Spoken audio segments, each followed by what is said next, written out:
Friends, आप सभी को मेरी तरफ से जय श्री कृष्ण, राधे राधे। Radhe Radhe to everyone. तो कैसे हैं आप सभी लोग? मैं रमन कसरोहन आप सभी का आपके अपने चैनल आर क्लासेस पर तहे दिल से स्वागत करता हूं। तो हमने क्लास 10 के केमिस्ट्री के अंतर्गत सेकंड वाले चैप्टर को स्टार्ट किया था, जिसका नाम था एसिड बेस एंड सॉल्ट, अम्ल क्षार एंड लवण, अम्ल क्षार और लवण वाले चैप्टर को स्टार्ट किया था। उसमें मैंने फर्स्ट लेक्चर में आपको अम्ल के बारे में बताया था, उसकी बेसिक प्रॉपर्टी क्या होती है, उसके भौतिक तथा रासायनिक गुण क्या होते हैं, ये मैंने आपको बताया था। जिससे मैंने आपको बताया था कि जो अम्ल होते हैं वो स्वाद में खट्टे होते हैं, जो हमारे क्षारक होते हैं वो स्वाद में कड़वे होते हैं, अम्ल जो है वो नीले लिटमस को लाल कर देते हैं और क्षारक जो है वो लाल लिटमस को नीला कर देते हैं। इन सभी प्रॉपर्टी के बारे में हमने डिस्कस किया था। जो हमारे अम्ल होते हैं वो जलीय विलयन में H+ आयन देते हैं, जो क्षारक होते हैं वो जलीय विलयन में OH- आयन देते हैं। और मैंने आपको ये बताया था कि क्षार और क्षारक में अंतर क्या होता है।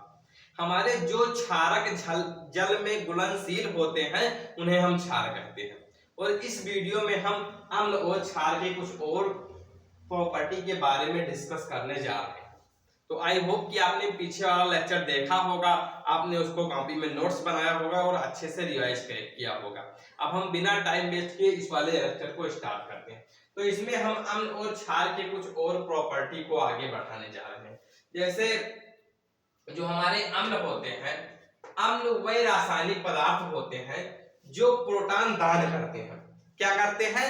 जैसे किसी विलयन में ये जो हमारे अम्ल ऐसे रासायनिक पदार्थ होते हैं जो अपने आप से प्रोटॉन को दान कर देते हैं, यानी प्रोटॉन को दे देते हैं, प्रोटॉन दे देते हैं। इनके बाहरी कोश में प्रोटॉन होते हैं और ये प्रोटॉन को दे देते हैं। अब क्षार जो होते हैं जो हमारे क्षार होते हैं, हमने यहाँ पर क्षारक लिख दिया विचार है, जो हमारे क्षार होते हैं तो वह रासायनिक पदार्थ होते हैं जो किसी दूसरे पदार्थ से प्रोटॉन लेते हैं।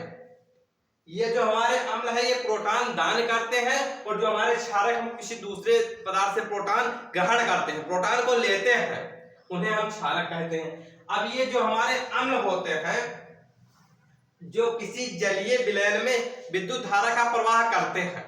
अब आप बोलेंगे ये क्या है? जैसे मान लीजिए आपने एक अम्ल का एक पात्र में थोड़ा जल लिया और उसमें अम्ल मिलाया, मान लीजिए आपने HCl मिलाया, हाइड्रोक्लोरिक अम्ल मिलाया, चाहे H2SO4 मिलाया, सल्फ्यूरिक अम्ल मिलाया, उसमें जल में कुछ बूंदे आपने सल्फ्यूरिक अम्ल की डाली।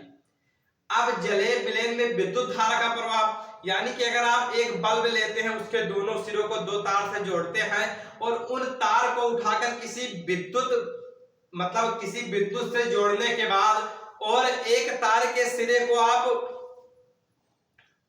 विलयन में डालते हैं तथा दूसरे तार के सिरे को अलग विलयन में डालते हैं, तो आप क्या देखेंगे कि बल्ब हमारा जल जाएगा, क्योंकि इसके विलयन में विद्युत धारा का प्रवाह होता है। इलेक्ट्रॉन इधर से उधर होते हैं विलयन में। धारा का प्रवाह कैसे होता है? जब इलेक्ट्रॉन एक स्थान से दूसरे स्थान पर स्थानांतरित होते हैं अर्थात जाते हैं, तो जब इलेक्ट्रॉन एक स्थान से दूसरे स्थान पर जाएंगे तभी तो धारा का प्रवाह होगा। ये जो हमारे अम्ल होते हैं ये जलीय विलयन में विद्युत धारा का प्रवाह करते हैं, और जो हमारे क्षारक होते हैं वो जलीय विलयन में विद्युत धारा का प्रवाह नहीं करते हैं। यानी ये जो अगर हम किसी पात्र में थोड़ा जल लें और उसमें NaOH मिलाए तो इसमें विद्युत धारा का प्रवाह हो ही नहीं सकता, अर्थात ये विद्युत धारा का प्रवाह नहीं करते हैं। तो ऐसे पदार्थ जो जलीय विलयन में विद्युत धारा का प्रवाह नहीं करते हैं वो क्षार कहलाते हैं। अब आती है एक pH। आपने सुना होगा कि pH के बारे में कि जिस पदार्थ का pH ज्यादा होता है वो अधिक क्षारीय होता है, जिसका pH कम होता है वो अधिक अम्लीय होता है। आपने सुना होगा कि नींबू का pH ज्यादा होता है, आपके स्कूल में कई बार बताया गया होगा। तो आज हम pH के बारे में डिटेल्स में डिस्कस करने वाले हैं कि pH क्या होता है, pH का हम उपयोग कैसे करते हैं, pH स्केल क्या होती है, इन सभी चीजों के बारे में अधिक से अधिक डिस्कस करेंगे। तो हम देखते हैं कि pH जो हमारे अम्ल होते हैं उसका पीएच मान 7 से कम होता है। अब पीएच क्या है उसको मैं नीचे बहुत डिटेल में डिस्कस करने वाला हूं। और जो हमारे क्षार होते हैं उसका पीएच मान 7 से अधिक होता है। अब मैं थोड़ा कैमरे को नीचे कर रहा हूं, एक बार आप अपना पूरा अटेंशन बोर्ड पर लेकर आइए। अब मैं आपको पीएच के बारे में समझाने जा रहा हूं। पीएच क्या होता है? पीएच होता है पोटेंज ऑफ H प्लस आयन। क्या होता है?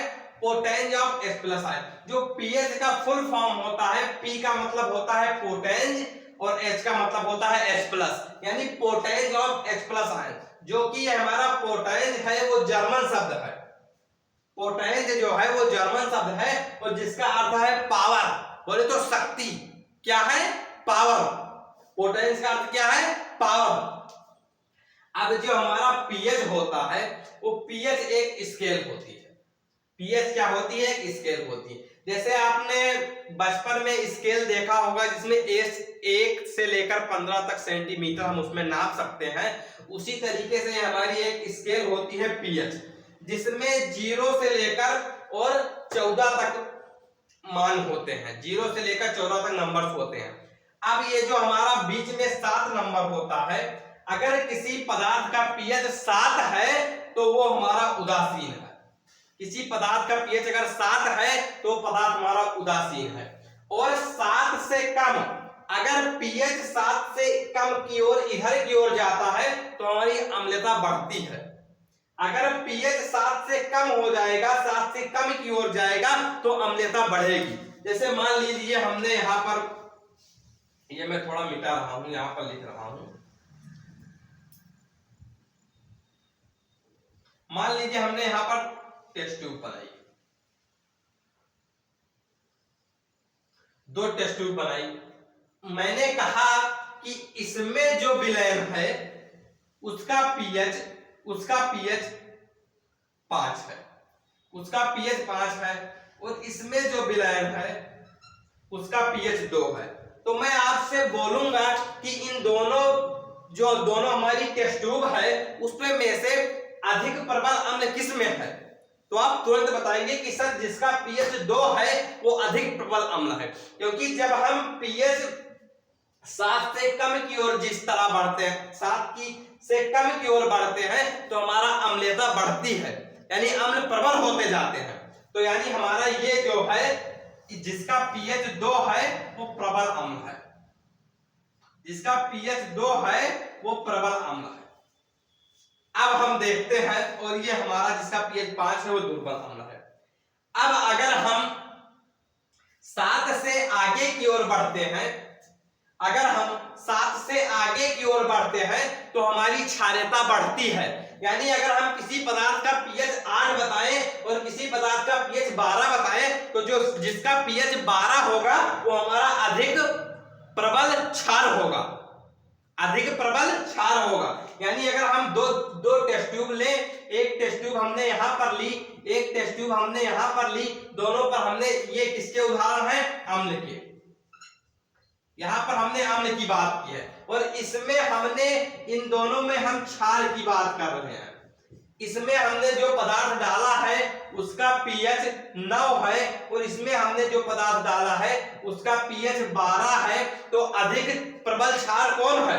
अगर आपसे पूछा जाए कि अधिक प्रबल क्षार कौन है तो आप तुरंत बताएंगे सर जिसका पीएच 12 है वो अधिक प्रबल क्षार है। क्योंकि अगर हम 7 से आगे की ओर पीएच मान, अगर हमारा पीएच मान 7 से आगे की ओर बढ़ता है तो हमारी क्षारीयता बढ़ती है।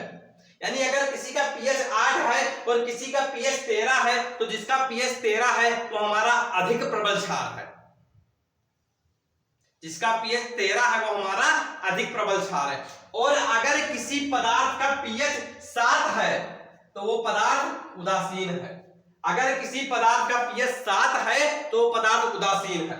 अब आप यहां पर एक बार देखिए, यहां पर आप एक बार देखिए कि जिस पदार्थ का पीएच 7 है वो पदार्थ उदासीन है, और जिसका पीएच 0 से लेकर, जिसमें 0 भी शामिल है, यहां पर हमने क्या चिन्ह लगाया है? बराबर का। यानी जिसमें 0 भी शामिल है, 0 से लेकर 7 तक जिसका पीएच है वो हमारा अम्ल है। क्या है? अम्ल है। यहां पर हमने जो बराबर का चिन्ह लगाया है उसको आप ध्यान से देखिए, क्योंकि जिस पदार्थ का पीएच 0 से लेकर 7 तक है वो अम्ल है, और जिस पदार्थ का पीएच 7 से लेकर 14 तक है वो क्षार है। हमने यहाँ पर 7 पर बराबर का चिन्ह नहीं लगाया है, अर्थात 7 अगर किसी पदार्थ का पीएच है तो वो क्षार नहीं है, वो उदासीन है। 7 से लेकर 14 के बीच, यानी वो पदार्थ जिनका पीएच 7 से अधिक है और 14 के बीच में, यानी 14 के बराबर भी हो सकता है, हमने यहाँ पर बराबर का चिन्ह लगाया है। अर्थात 7 से 7 के आगे और 14 तक सभी पीएच वाले पदार्थ हमारे क्षारीय हैं। आई होप कि आपको पीएच स्केल के बारे में अच्छे से समझ में आ गया होगा। अब मैं एक बार थोड़ा कैमरे को ऊपर कर रहा हूं। आज मैंने आपको पीएच के बारे में समझाने का अच्छे से प्रयास किया है कि पीएच क्या होता है। पीएच क्या होता है? पोटेंज ऑफ H+ आयन, यानी H+ आयन की पोटेंज, और पोटेंज का क्या अर्थ होता है? शक्ति, यानी H+ आयन की पावर, H+ आयन की शक्ति होता है पीएच का मतलब। और पीएच हमारी एक स्केल होती है जिसमें 0 से लेकर 14 तक नंबर मौजूद होते हैं।